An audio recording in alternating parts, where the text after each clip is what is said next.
Hey, what's going on, people? Your boy, man, Mike, coming at you guys with yet another Atlanta Falcons video, man. And I've been telling you guys for a good while that the Falcons are going to make some drastic freaking changes and get used to seeing things that are extremely unpopular or popular. The Falcons are not bringing back Vic Beasley. He is no longer a member of the Atlanta Falcons. And honestly, I thought this was a year too late. I thought this was going to happen last year. In the 2019 season. I thought this was going to happen. I did not expect the Falcons to bring him back, but they brought him back. They gave him his 5th-year option, and he came back, led the team in sacks, and he left off on the high road. Let's just be honest. He left on the high road, and the Falcons. It's just a bad marriage. Let's just be honest. It's just a bad marriage, and I know a lot of people looking at me like, bruh, man, Mike, your boy's gone. Your boy's gone, bruh. This is bigger than just meat. This is bigger than meat.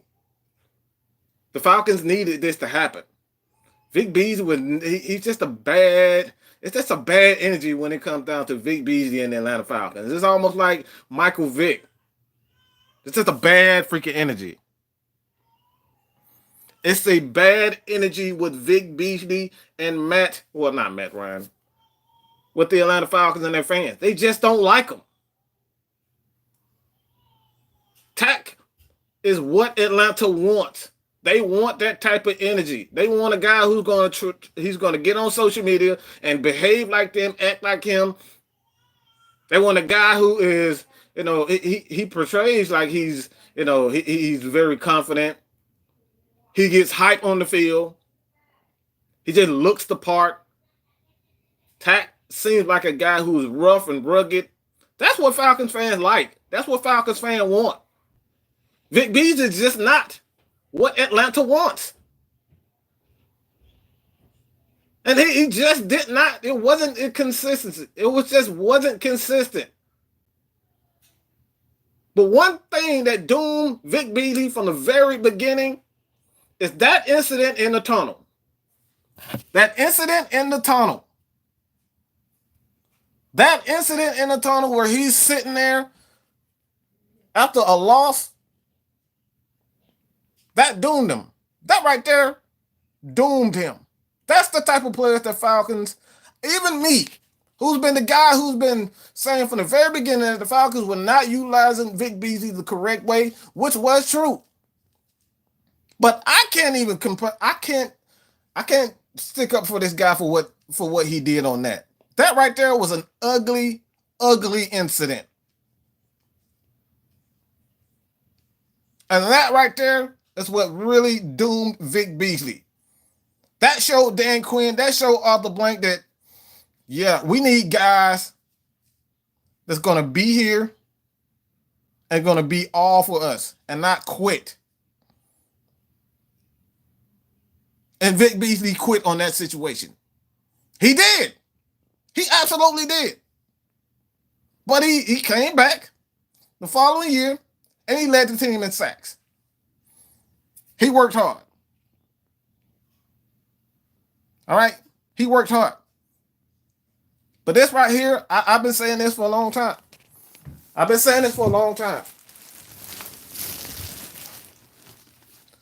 Get used to seeing the Atlanta Falcons making unpopular decisions. Get used to them saying making unpopular decisions. I thought the Falcons were going to get rid of Dan Quinn. They didn't do it. They kept him. Go back and watch the rest of my videos. I've been saying this. The Falcons are going to make unpopular decisions. They're going to do things that people don't like.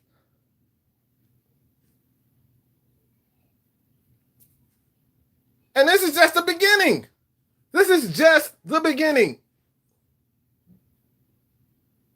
I think the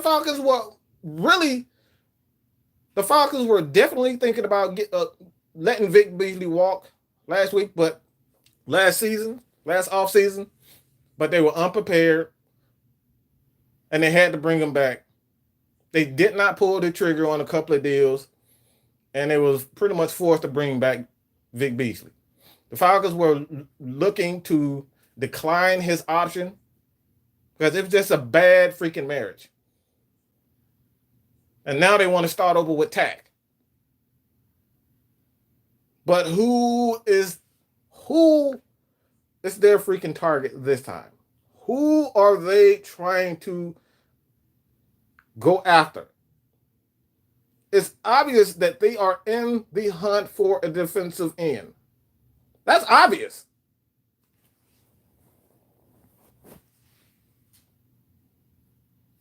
I'm just going to call it like it is. I'm going to call a spade a spade. Things are changing. Things are absolutely changing, Falcons fans. And like I said, I am not getting comfortable with anyone. I'm not getting comfortable with anyone. This is just the beginning of it. And I truly believe that the Atlanta Falcons, whether you like it or not, don't get comfortable saying Devontae Freeman. Don't get comfortable saying Austin Hooper. The Falcons they've made a statement with this. And we're talking about this is hella unprofessional. This is incredibly unprofessional. They did not waste any time. That tells me what Dan Quinn feels about Vic Beasley. That tells me what Arthur Blank feels about Vic Beasley. You didn't waste any time. And we told the world that you was just not a day after the Super, not even a whole day. We are not re-signing Vic Beasley. They didn't waste any freaking time. That's disrespectful, dog. Hella disrespectful. But this is what you have to do. You can't be everybody's friend. You got to make these tough decisions. And finally, the Falcons are finally starting to get that. They understand that you can't please everybody. You can't please the fans. And that includes myself. Whoever it is. The hell with fans. Stick to what we're trying to do and make the tough decisions. And like I said, the Falcons have spent enough money on offense. Falcons have spent enough money on offense. They have enough assets on offense. Julio Jones, Matt Ryan, Calvin Ridley, Russell Gage, Chris Lindstrom, Caleb McGarry, Alex Mack, Jake Matthews. The Falcons have enough. Ito Smith, Quadri Olison. You can go down the line. But when you look at the defensive side of the ball, it's not like that. Most of the guys that we have on the defensive side of the ball are coming back from injuries. Ricardo Allen just had another shoulder surgery. Keanu Neal just had another surgery. Deion Jones, Grady Jarrett, these guys are pretty much the only healthy ones. Takk McKinley just had another shoulder surgery.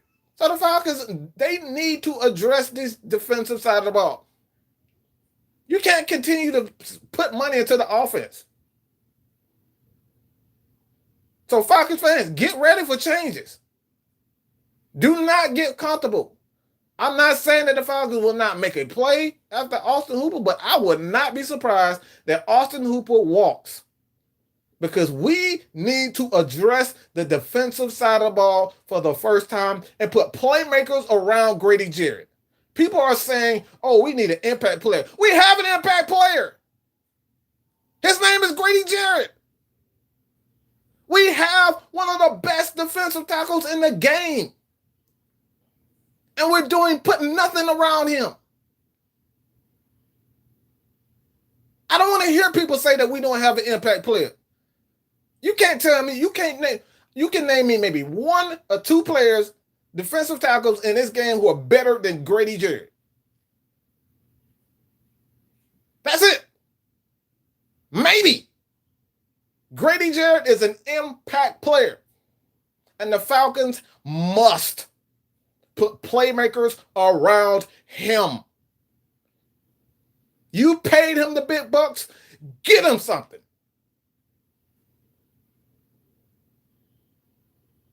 The time is now, Falcons. The time is now, Falcons fans. He needs help.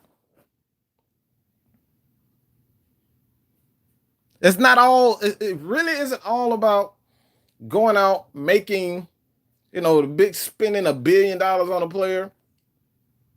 But you need to put the proper players around Grady Jarrett. He is the impact player. It's like Matt Ryan and Julio Jones on offense. You got to put pieces around those guys in order for us to be successful. The Falcons are not putting the players around Grady Jarrett and Debo. They are our impact players. The time is freaking now, people. Enough with these prissy-ass offensive players. Fuck that. Fuck that. I'm tired of this sissy-ass offense. I'm tired of sitting up here trying to figure out how many times, how are we going to get more playmakers on offense so we can score. Oh, we want to score 30 points a game. Bro, I don't give a damn about no 30 points a game. At some point, we got to stop somebody. At some point, you have to stop somebody. At some point, you have to invest in the defense.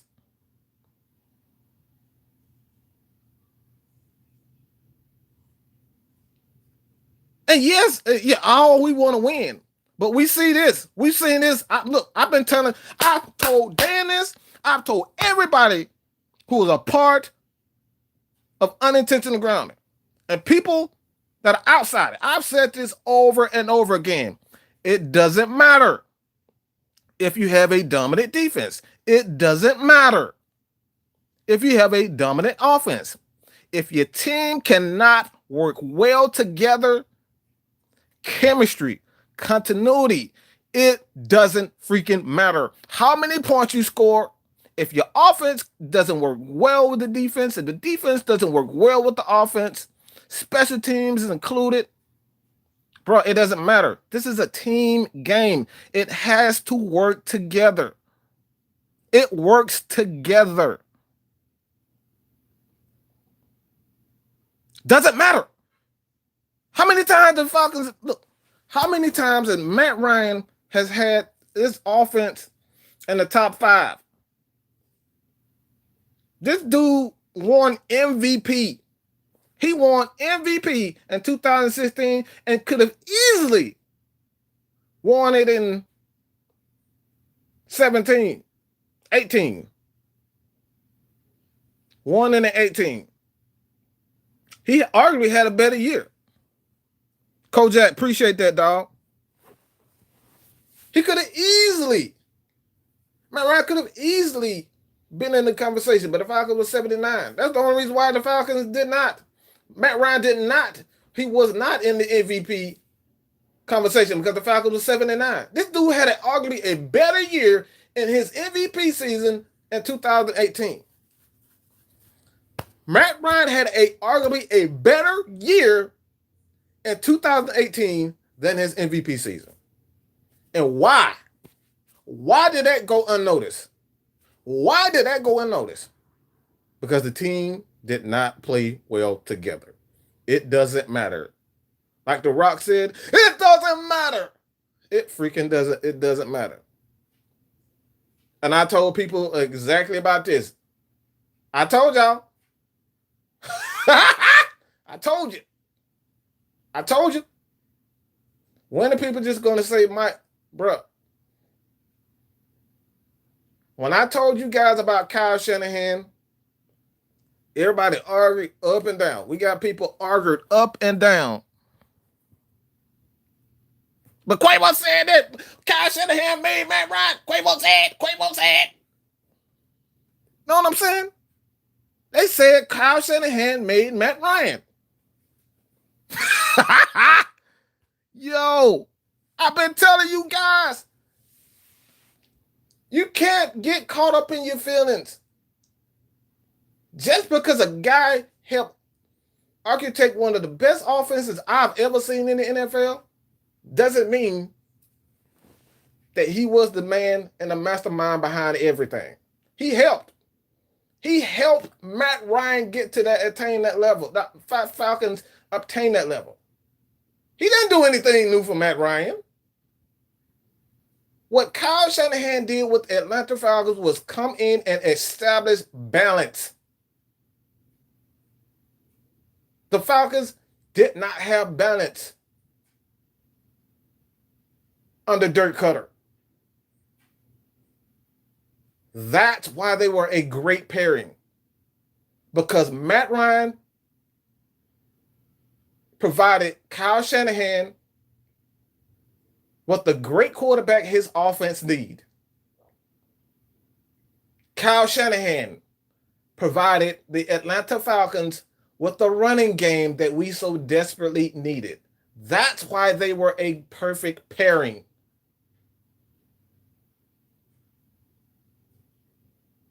That's why the San Francisco 49ers lost. Kyle Shanahan didn't make Matt Ryan. Matt Ryan made Kyle Shanahan. Why do I say that? We just saw the game last night. Kyle Shanahan's offense is nothing without good quarterback play. His offense is nothing without good quarterback play.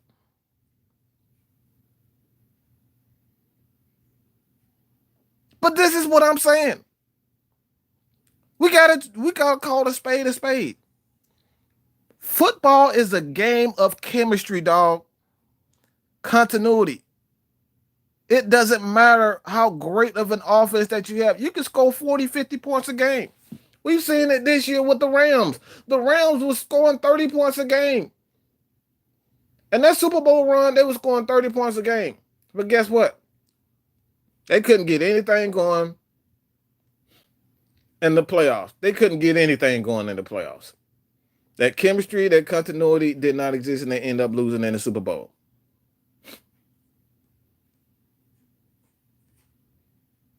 Kyle Shanahan and that running game, that offense, these guys have been pretty much electric all freaking year. That running game. But that passing game has been lackluster all freaking season. And I've said this I've said it time and time again. I've studied Kyle Shanahan's career. He's never had a quarterback throw for over 4,000 yards. Never, ever. Do you hear me, people? Ever.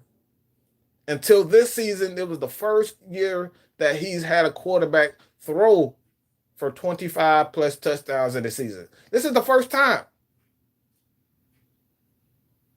And I don't give him credit for the Houston team, because we all know that Gary Kubiak was the true architect. He was the true play caller for that team. You don't give him credit for that. That's Gary Kubiak's team. He's the offensive coordinator in title only. And then he goes to Washington, get ran out of Washington because the players done turned on Kyle Shanahan. He goes to Cleveland and quit because nobody likes him in Cleveland, but somehow he made Matt Ryan.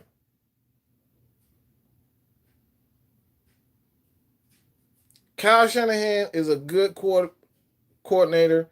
He's a good play caller, but his ego gets the best of him, and that's the reason why they are winless. That's why they didn't win the Super Bowl. Again, his ego got the best of him. But when it comes down to the Atlanta Falcons, Vic Beasley, this is no surprise to me. You guys can go back. I have a playlist where I've said this over and over again about Vic Beasley, my true thoughts on Vic Beasley. And I've said time and time again that the Falcons, I honestly thought that the Falcons would not bring him back in 2019, but they did it. They gave him that fifth year option. I didn't think that was going to happen, but they did. But somehow, in some way, they finally went back to the roots and they started using Vic Beasley the correct way. And I heard somebody say, that the Falcons, you hope Vic Beasley doesn't go to, the Saints. Man, the Saints ain't got no money for no damn body. They can barely play Drew Brees. They paying that damn tight end $20 million who think he better than Julio. The Saints ain't got no money for nobody. They can't even play Alvin Kamara, so I'm not worried about him. If anything, Vic Beasley can end up in Tampa Bay. That's what we really need to worry about. Shaq Barrett and Vic Beasley with Todd Bowles. Hey, that's scary, bro. And we really be sitting back saying, oh my God, Shaq Barrett, Vic Beasley with a Todd Bowles defense. Yee! Falcons got to make a bold move. They got to go after somebody like I know that Von Miller is available, but I'm not sure what the Denver Broncos are going to ask for him. That's the biggest issue. I don't know what they're asked for.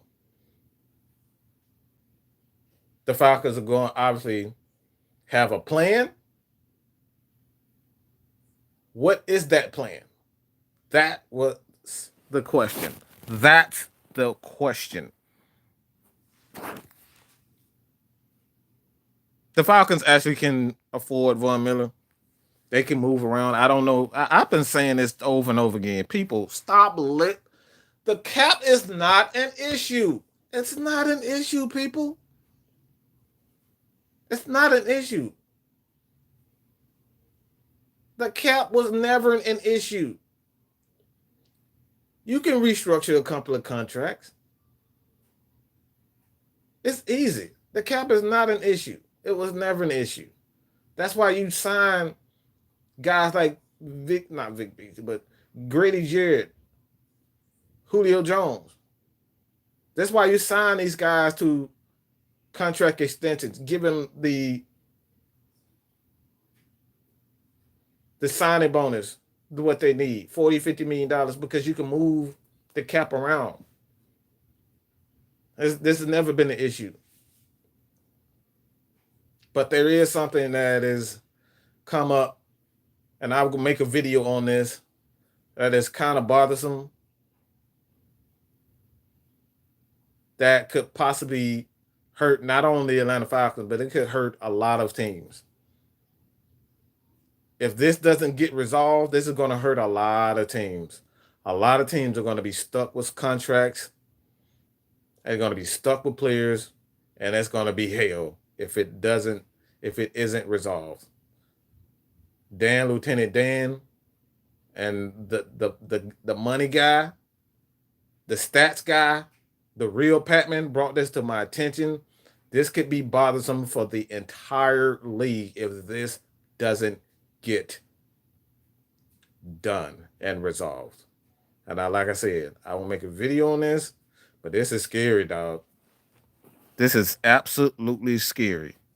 If the Falcons don't get this, if the NFL doesn't get this rectified and done, this is going to be a major problem for this league. But when it comes down to the Atlanta Falcons and how they are going to go and what they're going to do at this point, I don't know.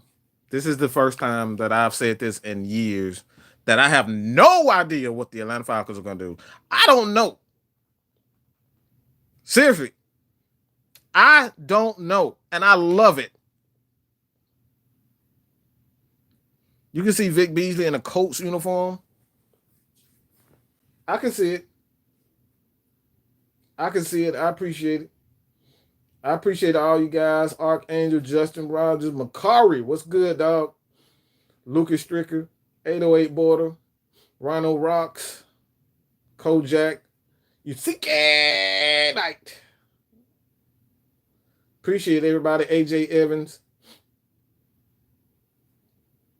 Mr. Beasley. What's good? Raymond, Raymond Robinson, Camise Jackson, Jeremy Cole. Wow, we got a Houston Texans in the building. Ooh, I don't know what that's about, but thank you for joining. All right, Pierre Martinez, Greg Jackson, what's good? Haven't seen you in a while, man. John Brooks.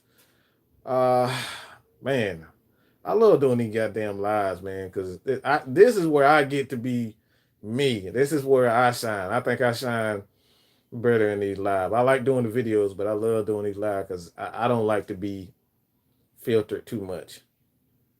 I like to say what the fuck I want to say, man. Junior Leon, a sad Falcons fan, Devon, how the fuck, what the fuck I say? Standifer, Corey, jeez, what's good, everybody, man? But yeah, Chase Young, look, man, I don't think the Falcons have enough capital to warrant moving up for a Chase Young. Chase Young would definitely have to drop in order for the Falcons to, be in position to take him. I could possibly see if, and I doubt that happens as well. Derek Brown, him being, they have enough for Derek Brown, but in order to get in that top 5, top 3, yeah, dog, you gotta give up some major capital for that, and I don't see the Falcons being able to trade up that high. That's why I'm saying, that's why we brought up scenarios for guys like Von Miller. Um, Trading for a guy like Von Miller, who is, 29, 30. I think he's 31. Might be a little older than that. I know he's 30. I know Von Miller's 30. But yeah, Crazy Folks was good. Um, it like I said, I think it all comes down to, man. This is like I said, this is not anything new to me. And like I said, I'm always I'm a big Vic Beasley supporter. And one of the reasons why I've said this, that I was a Vic Beasley supporter, is because Falcons fans put all the fault on him. Dan Quinn did not do a good job of not only getting the best out of Vic Beasley, he did a poor job of getting the best out of Grady Jarrett. He did a poor job of getting the best out of Takk McKinley. He did a poor job of getting the best out of this defense. He made a mistake. And he corrected those mistakes at the end, towards the end of this year. The Falcons played much better because of Dan Quinn, because of your boy Raheem Morris. These guys finally got it. They finally understood after 4 years, 5 years, that they were doing the wrong thing, and you can't play that weak ass cover 3 defense anymore. You got to mix things up. They finally get it. That crap is played out. That old ass, that Legion of Boom defense, that shit is played out. You can't run that cover 3. Because quarterbacks like Pat Mahomes, these guys can run, they can move around. You have to have a defense that is multiplex in this league. Because the quarterbacks are getting bigger, faster, stronger. Speed is still speed, but these quarterbacks are getting more and more dynamic. And you need players that can do a multitude of things, and this is why I said before. You got to play 4-3. You got to play 4-3-4. You got to have a multiplex defense. That is played out. That old ass Seattle defense, that shit is played out. That's what we saw last night from the 49ers in the first half of the game. they start playing off, and they play it off, and they play it off, and they play it off, and they Pat Mahomes, it was a little shaky early, but quarterbacks, you start playing that soft zone, just giving guys yards.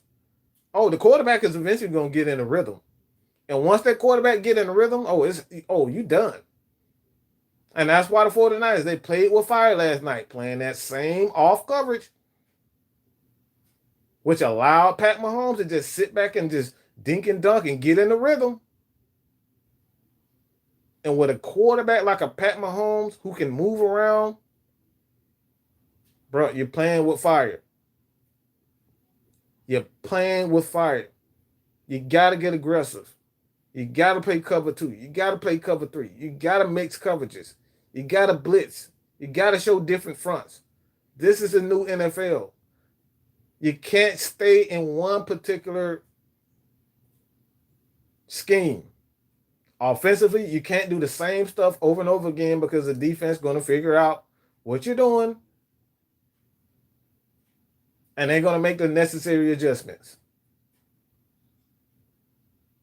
Coaches are much smarter. Players are much. It's become a league where it's only a matter of time before they figure out what you're doing. And when they figure out what you're doing, the coach has to have the ability to adjust his scheme into something new. The Falcons can't sit back and just throw the ball to Julio all damn game and throw the ball to damn Calvin Ridley. Got to be able to run the ball when they decide to take away the pass. Got to be able to run the ball.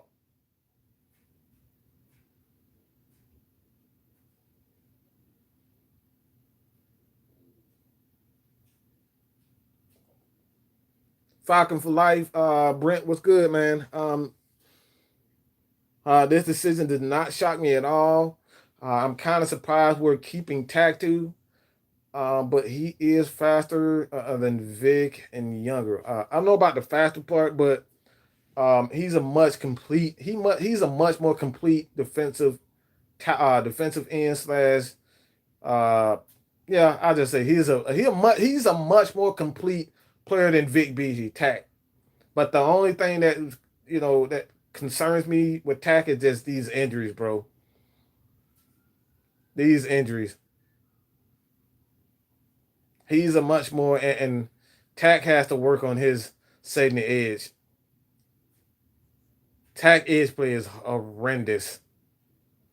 Takk's edge defense is absolutely horrendous.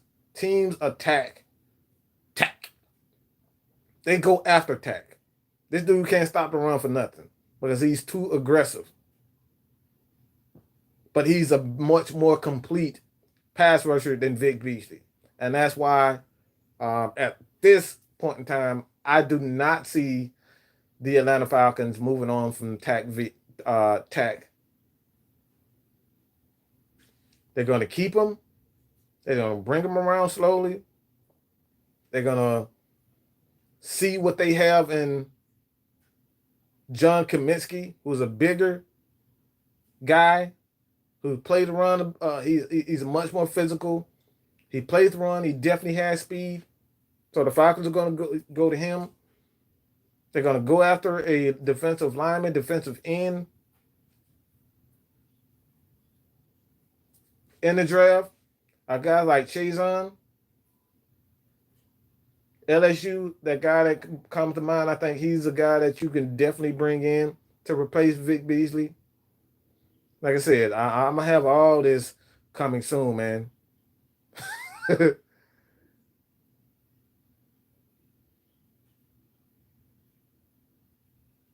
But I'm like I said, I'm not really worried about um the Falcons as far as, their scheme is. I'm not worried about their scheme. I'm not worried about um them not knowing what they're doing because obviously I believe in Dan Quinn and Raheem Morris. Those guys work together. Those two damn good defensive minds who putting their philosophies together. And based on the second half of this season, along with Bob Sutton. Bob Sutton is another veteran guy. The Falcons definitely have a lot of defensive minds, some experienced defensive coaches that know what they're doing. They know, but it's all about, you know, getting the right players, and we have to invest in the defensive line. Got to invest in the defensive line, dog. You must invest in the defensive line. You can't continue to go out and get these damn corners. Can't continue to go out and draft running backs and offensive linemen. Some point you got to invest in this defensive line. Get Grady Jarrett some help, bro. Get Grady Jarrett some help. But this is a new start. I'm all for it. I'm all for it. But I know a lot of people probably pointing the finger at me like, oh, Mike, man, you're a hypocrite. Your Twitter name say, I support Vic Beasley. Yes, it did. And yes, I have. I support all my Falcons. Even Devondre Campbell, sorry ass. I support his ass. I just want to see look, for one, I want to see our coaches put these guys in position to succeed, which is the main and the only reason why I said that I support Vic Beasley. Because if you use Vic Beasley, if you use Takk McKinley, if you use Grady Jarrett, if you use Deion Jones, if you use Devondre Campbell the correct way, you're going to get the best out of them. And like I said, they finally did that at the end, towards the end of the season, what was just way too late. Went 6-2, but it was way too late. Too late. They finally figured out how to utilize these guys the correct way, but yet it was too late. Should have did that crap 2 years ago. But they didn't. Raheem Morris has been on this staff for what, 4 years, 5 years? And they just figured this out? Yeah, that's bad coaching. It's not always on the players, especially when you know a guy can get after the quarterback like a Vic Beasley. The guy was an NFL sack leader. Why? Because the Falcons utilized his skills the correct way. They did that.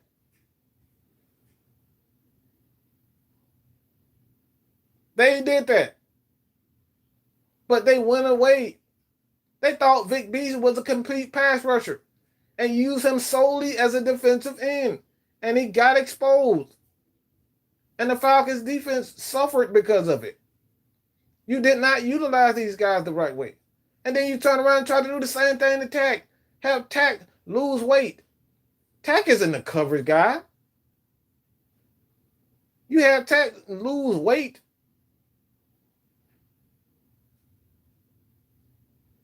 And then you utilize him the right way. Why is Takk losing weight?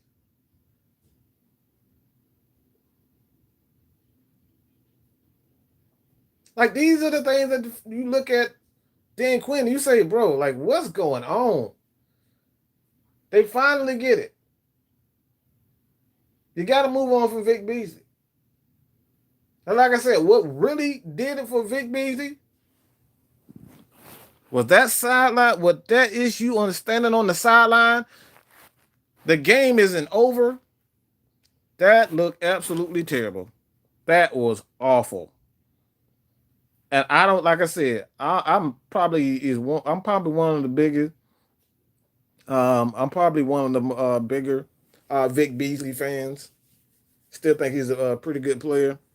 I don't think he's a complete defensive end by any means. But if you utilize Vic Beasley the correct way as what Vic Beasley is, he's a 3-4 outside linebacker and a pass rush specialist. He's not a defensive end. He's not a defensive end whatsoever. And that's where Dan Quinn failed. He failed. Dan Quinn failed Vic Beasley. Dan Quinn failed Takk McKinley. Dan Quinn failed this Atlanta Falcons defense. Why? Because he put players in positions where they weren't maximized. That's what coaches are supposed to do. If you don't put players in the position to succeed, to do what they do best, to maximize their skill set, you have failed the team and you have failed as a defensive coach, a head coach.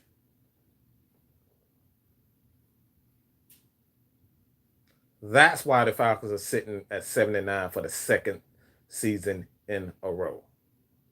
Because Dan Quinn failed as a defensive coordinator. He failed.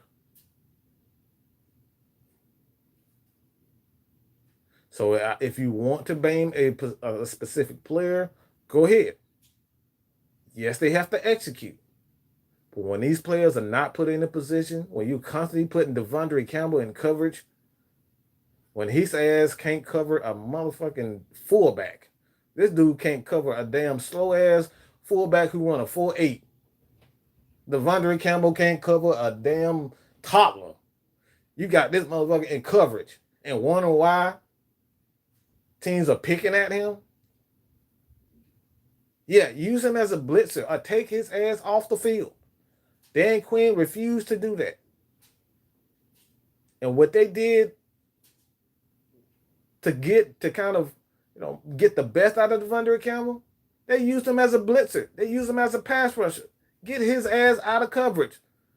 The less that you see Devondre Campbell in coverage, the better he is. Devondre Campbell is a guy that sets the edge. Devondre Campbell is a guy that takes on blocks. Devondre Campbell is a guy that is an occasional blitzer, aka slash pass rusher. That's what he is. He's not a cover guy. And he is a tackler, a sure tackler. That's it. When you try to put him in pass coverage, you've already failed. You've already failed putting Devondre Campbell in coverage. Especially when you don't have a shutdown corner. We're talking about a true shutdown corner, all right? And I've already said this before. There's no such thing as a shutdown corner in this league because of these rules. You'll never see another shutdown corner in this league, ever. You can't touch a damn wide receiver. There will never be a shutdown corner in this league with these rules, ever. You're gonna have corners that are really good. They get turnovers, they make plays, but there will never be another shutdown corner. That's the reason why Jacksonville got rid of Miss Thing, aka Jalen Ramsey. That's why they got rid of him. These rules do not allow you to have shutdown corners. You have to have corners that are technically sound and they don't consistently get beat. That's what the Falcons have in Desmond Trufant. Desmond Trufant is not a shutdown corner, but Desmond Trufant is a solid corner. You can count on him to not consistently get beat over and over again like Robert Alford, sorry ass.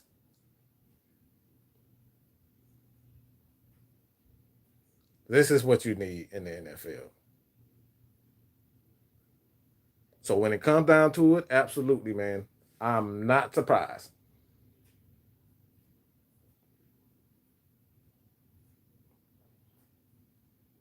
So, man, look, I'm so excited for this offseason because I've said this. Marcus Chapman was good. Rodney Brown was good, man. I've said this in the offseason. I've said this all for the last month or so. Get ready for the Falcons to make some moves that they're going to be unpopular. And you're going to say, okay, wow, I did not see that coming. And they already started it. The minute that they decided to bring back Dan Quinn, I said, wow, yeah, the Falcons are definitely going to do something different. They not only kept Dan Quinn, but they kept Thomas fucking Dimitrov. If that isn't a sign that the Falcons don't give a shit about what I say or give a fuck about what you say, they don't give a fuck what you think about. Don't get comfortable saying Ricardo Allen. I know he's a good person and all this. Don't get comfortable saying Keanu Neal. And hell, at this point, don't even get comfortable saying Takk. These guys want to do something different. They are going to make an impact.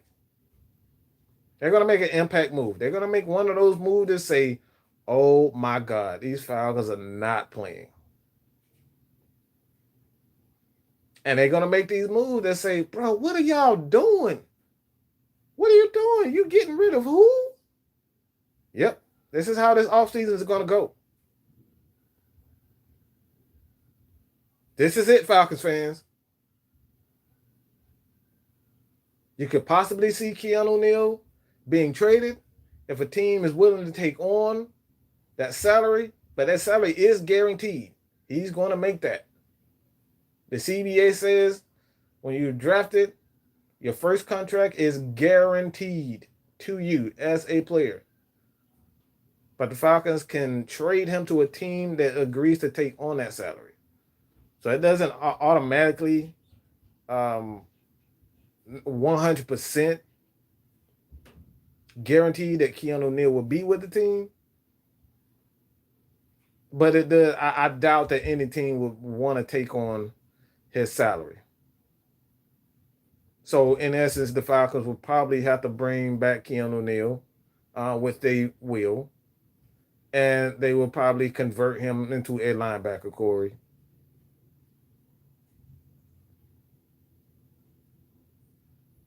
I just want to see how Keanu Neal, if he can run, if he can still run, if he's still, if he's, I just want to see Keanu Neal healthy.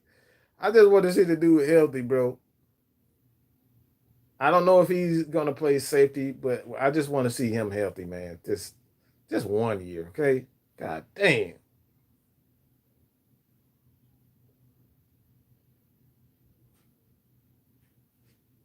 Man, come on. Tuna's Madden streams. I'm gonna tell you how it is. Vic Beasley is a scrub. Nah, bro. I'm gonna stop you right there. I'm not even gonna read the rest of it. Scrubs don't get 9 sacks in a season. That's not what scrubs do. If you're gonna say that Vic Beasley isn't an elite pass rusher, of course he isn't. If you're gonna say that Vic Beasley is a pass rush specialist, you can't count on him to be a 4 down lineman. Yes, Vic Beasley, he's not that. You're absolutely right. But to say this guy's a scrub, scrubs don't get 9 sacks in a season. Lead the team in sacks. That's not what scrubs do. What scrubs do is say that you're gonna get 10. If I don't get 10 and a half sacks, if I don't get 10 double-digit sacks this year, I'm gonna cut all my hair off. And then you don't do it, and what you have like 5 sacks. Yeah, that's what scrubs do. So I don't know why everybody pointing the finger and saying Vic Beasley is a scrub when you got a scrub ass Takk McKinley. This motherfucker, he talks a gang of shit and he never delivers. But people love him and they don't even look at Takk and say Takk is a scrub. Unpopular opinion. Hell yeah, but I don't give a fuck. I don't give a fuck. Takk is a scrub. If you want to say anyone's a scrub, Takk is a scrub. Get off Twitter. Give us double-digit sacks. Because at least Vic did that. At least Vic gave us double-digit sacks one motherfucking time. And hell, if he was 1 sack away from giving us another double-digit sack, at least Vic Beasley did that for us. Takk ain't did a damn thing, but everybody give him pass after pass after pass. I'm tired of that crap. Another reason why I said I support Vic Beasley. Because if you're going to shit on Vic Beasley, we need to start shitting on Grady Jarrett because he hasn't given us a double-digit sack. Or we need to start shitting on Takk McKinley because he's not giving us a damn thing. We need consistency. Keep that same energy for everybody, dog.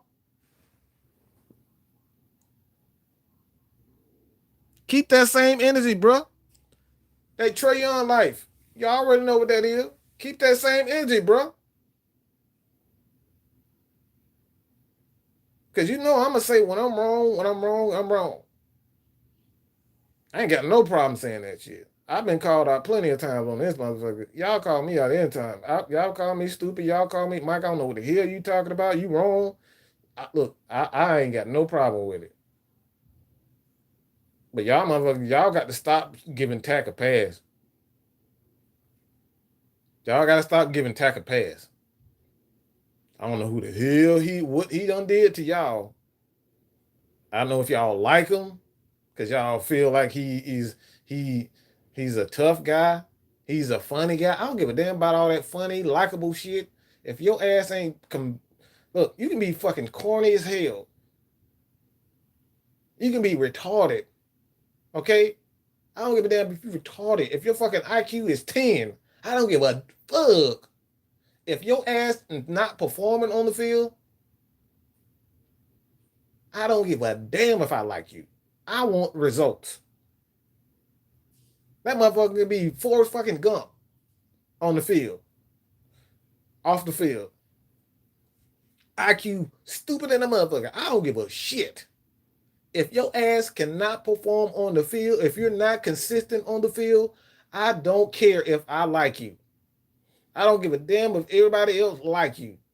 We need performance. We need consistency.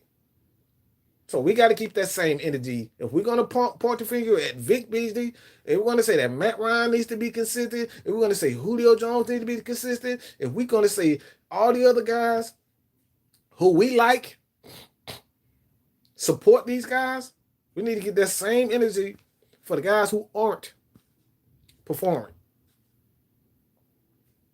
You can't pick and choose guys or keep guys that you like because you like them. No, we need guys on that motherfucking team who's going to be consistent. You feel me? It's about consistency. I don't give a damn about who y'all like. I don't give a damn about who I like.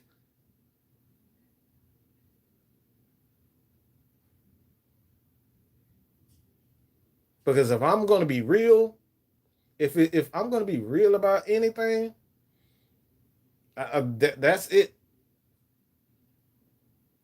Would I have brought back Vic Beasley?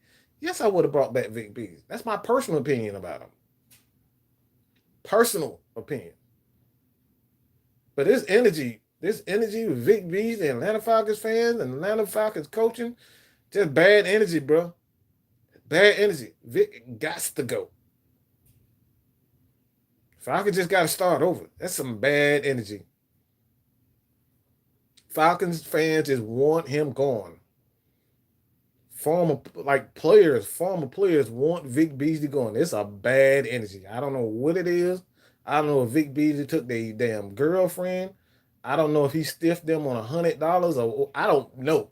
Motherfuckers don't like Vic Beasley. They don't like him.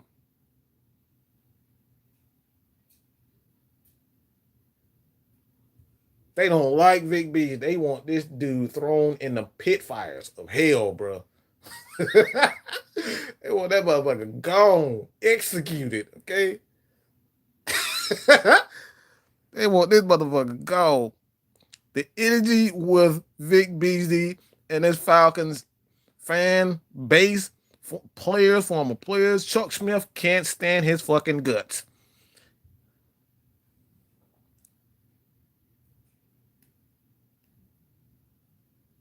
Chuck Smith hates Vic Beasley, but he does not keep that same energy with Takk underachieving ass. And Chuck Smith can kiss my natural black ass because he's the biggest hypocrite of them all.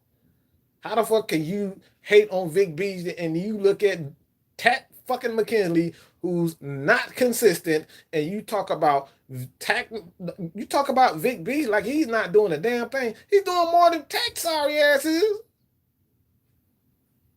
He's doing more than Takk. He's doing more than Takk. All Takk does is tweet. Oh, I didn't get after the quarterback. Let me do this cowboy emoji. Let me do this sad face emoji. I didn't get after the quarterback. I gotta cut my hair. Make false promise you still haven't cut your hair. But we pissing shit all over Vic Beasley. So that's why I say fuck Chuck Smith. He can kiss my ass. I hate fake ass people that don't keep it real. The reason why he really hate Vic Beasley is because he don't come to those shitty ass passing camp. That's the real reason why he doesn't like Vic Beasley. He's trying to kiss Takk ass because he want Takk to come to his damn pass rush camp. And if Takk have won a season, if Takk have a great season, guess who get publicity? Chuck motherfucking Smith. Chuck Smith ain't fooling me, bro. He can fool y'all all that bullshit. He don't fool me. I called his shit a long time ago. That's a fucking hypocrite. Chuck Smith is a fucking hypocrite. I feel my blood boiling. I don't even want to talk about Chuck Smith. Hypocrite ass. He wants somebody. He wants somebody to go that little shitty ass passing camp so he can get publicity. So he can say, oh, I'm the one who trained Vic Beasley this offseason. Come to my camp. He ain't slick, bro. Like I said, if it was really about Vic Beasley's ability and lack thereof and putting together pass rush moves and getting to the quarterback, then why is he not calling out Takk? Why is he not calling out Takk? I want to know that. Can anybody answer me that? Takk hasn't been consistent. We have a game where Takk get 3 sacks in the game, and the next 2 games Takk go absolutely sackless. But we sitting here talking about Vic Beasley is inconsistent. And Chuck Smith, every chance he gets, he tries to shit on Vic Beasley. Bro, we got to keep that same energy. If I'm going to talk shit about Vic Beasley, Takk, if I'm going to talk crap about Devondre Campbell, I'm going to point the finger at Debo. Debo was inconsistent this year. I'm going to give that energy to everybody. I'm not just going to pick on one guy because I don't like him. You got to be real about it.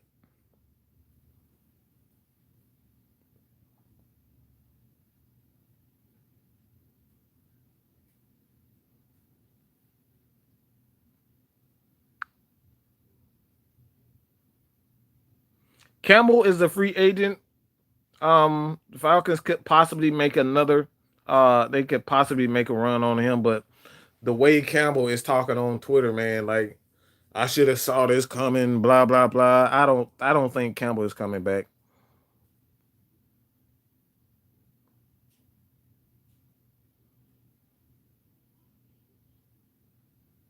Yeah, Avery, you're absolutely right. You're absolutely right about that. Debo was inconsistent because of the lack of production and filling in holes by the defensive line. You're absolutely right. You have to have consistency, and that's why I say you got to point the finger at the defensive line. You got to hold Takk, Grady, Davidson, all those guys, Vic Beasley. You got to hold those guys to a higher standard because if you're not getting consistent play from your defensive line, Debo is going to do his thing. You're going to have those splash plays where he's going to get these pick six and interceptions and make plays on the ball. You're going to get that. But if you want consistency, if you really want the true Debo, and will we know the level of play he can play, you need to be consistent up front.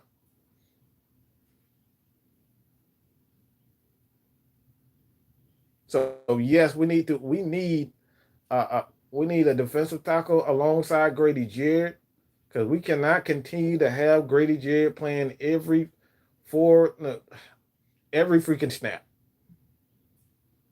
He needs some rest. We need get Grady Jarrett some help. He needs less snaps. Play him. This dude needs for like the last 3 4 years. Grady Jarrett has not came off the field. And I think he missed 1 or 2 games out of this entire his career. This dude does not take plays off. We can't continue to do that. It's the same thing with Matt Ryan. Matt Ryan needs help.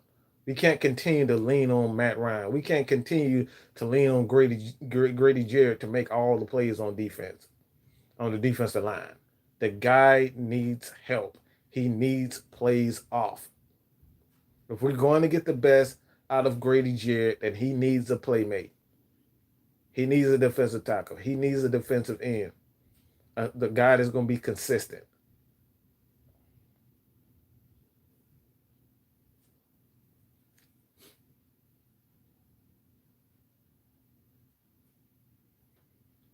Not yet. No one in free agency is catching my eye so far. Everson Griffin, he'll be a free agent. I don't know if the Falcons will go out of him, but he is. I don't know if you can, warrant that type of money to go out and get Everson Griffin. Um, Sue, I think Indomitian Sue is a free agent. I'm not 100% sure about that. You could possibly bring him in for a 1 or 2 year deal if he is free. But other than that, it's not many guys in free agency that catches my eye. So the draft is where, doubling down in the draft is where I see it.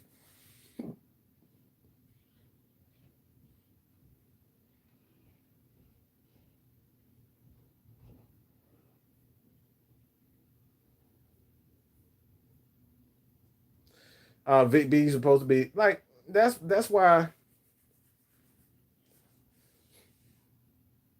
he was supposed to be the centerpiece of the Dan Quinn area, but he hasn't lived up to that. Like, I mean, that's anybody that's drafted in the top 10, if you ask me, man, it's supposed to be, the centerpiece of, any person's defense. And like I said, when your head coach draft you first and he misuses you, you've already set yourself behind. Dan Quinn did not use Vic Beasley to the best of his ability. He didn't use Vic Beasley correctly, and that's why we're at this point right now looking for another defensive end because Dan Quinn did not get the best out of Vic Beasley. Vic Beasley didn't execute, and that's what I'll come down to. Execution, man.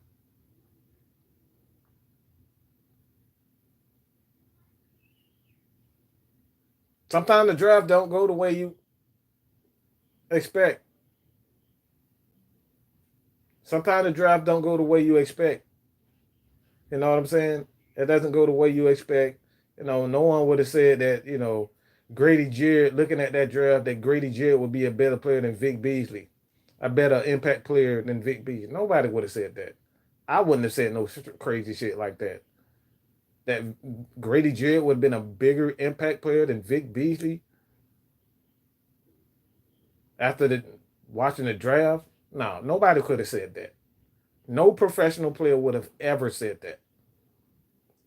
But that's just the way things go. Sometimes players and situations just don't work out. And instead of harping on what didn't go right, you just got to start over. Start over. Do it right this time.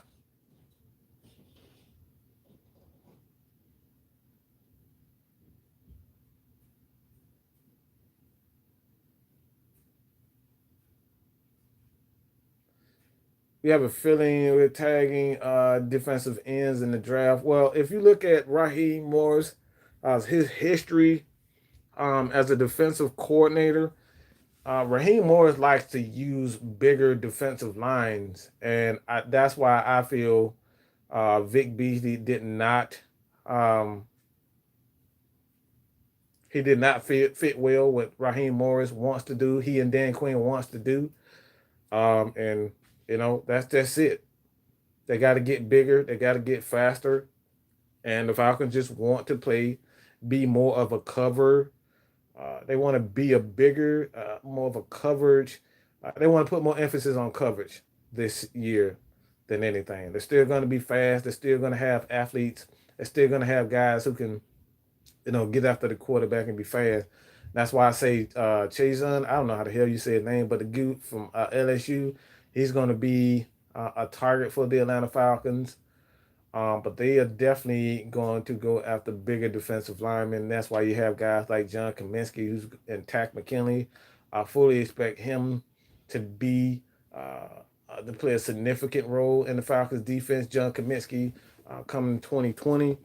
But the Falcons are going to get bigger, and they're going to go after another guy who can do the things that Vic Beasley did this season. And I think the Falcons just don't want to pay Vic Beasley the 12 to 10 to $15 million that he's going to command. They just don't want to do it. And like I said, it's just another thing with Vic Beasley. It's just time to move on from Vic Beasley. It's time. And it's as simple as that.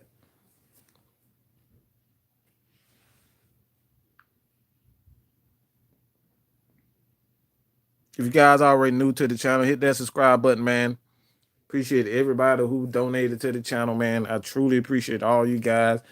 Every little bit that you donate goes straight into promoting this channel. That's what I do, man. Just promote it so we can become, this Matt Mike Sports. My goal is to make us the positive. Okay, we got a lot of negative people that proclaim to be Atlanta Falcons fans. They talk a lot of negative shit. Every time something goes wrong, they all jumping on somebody else's nuts, jumping on Kyle Shanahan's nuts. They jumping on everybody else's nuts, and they can't. We don't support our own.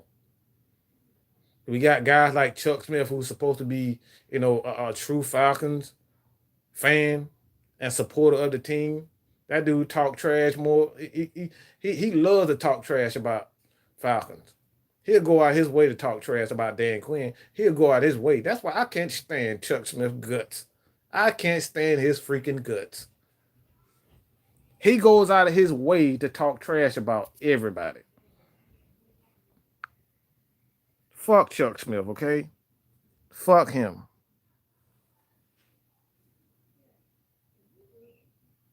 So, but like I said, I appreciate everybody for continuously, supporting your boy, man. Because what we're trying to do, we're trying to create we're definitely you damn right, 808 border. You damn right about that. Fuck him. Like I said, Chuck Smith, he talk a lot of shit.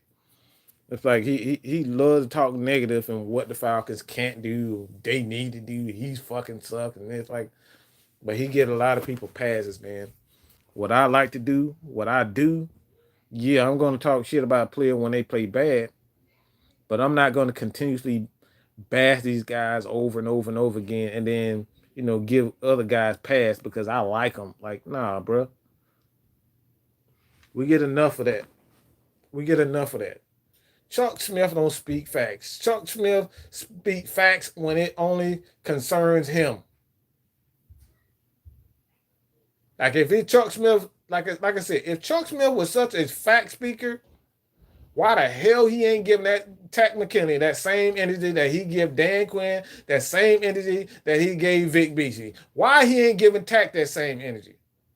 Because his punk ass want Takk McKinley to come to his damn pass rushing camp, so he can get more publicity. That dude ain't about no facts. That dude is about promoting himself.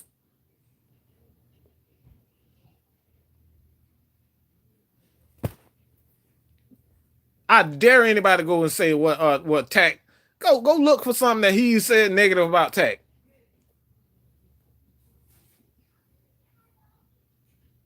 Somebody go find me something. I will admit I'm wrong, But please show me something where he said, where he was harsh and said Takk is inconsistent and Takk needs to get better.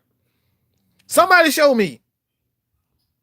Somebody show me something that when Chuck Smith said anything negative about Takk. Nope, he always say Takk.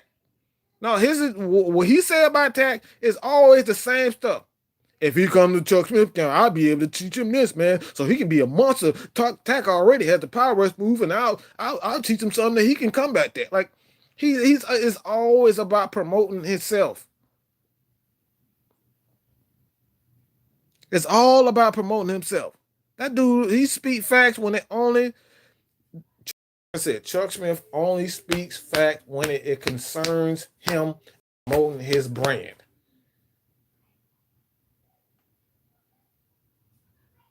If that's what he want to do, that's what he do. But that's not 100% real, dog. You got to keep that same energy. And like I said, if Vic Beasley is a bust, well, Takk will never shit. If Vic Beasley is a bust, Takk McKinley was never a damn thing. At least Vic Beasley made a Pro Bowl. At least Vic Beasley led the team in sacks. At least Vic Beasley led the entire league in sacks. Whether you call it a fluke or not, at least he did it. Takk ain't did none of that shit. But we see him here talking about Chuck speak facts. Get the fuck out of here. Get the fuck out of here. Get the fuck out of here. Come on, bro. Let's be real. Let's be real, man. And I know everybody loves Takk. Takk is an extremely funny guy. He's a likable guy. I love his energy. I love what he could be. But if we're going to be real about it, we need consistency. I don't give a damn about liking you. We need to be real, bro. At least Vic Beasley gave us something. He wasn't consistent, and that's why his ass is gone. That's why he's gone. But Takk ain't never gave us a damn thing. Not one Pro Bowl. Not one 10-sack year. Nada. Nothing. Zero. Zilch. Not a damn thing. But yet we see him point the finger at Vic Beasley and say Vic Beasley is a bust. Maybe I don't like. I wouldn't necessarily say Vic Beasley is a bust, but he wasn't consistent. He wasn't what we thought he was going to be.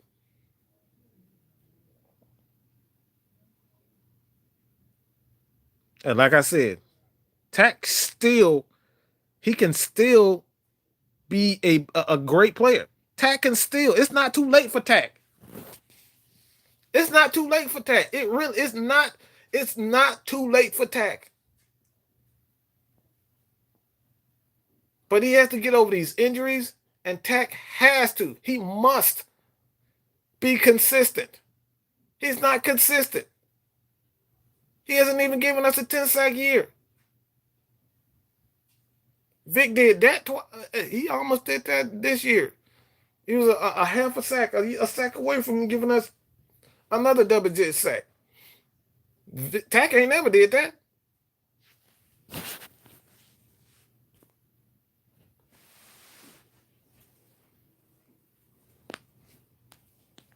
Takk was indeed drafted to be a compliment to Vic Beasley, and that experiment failed.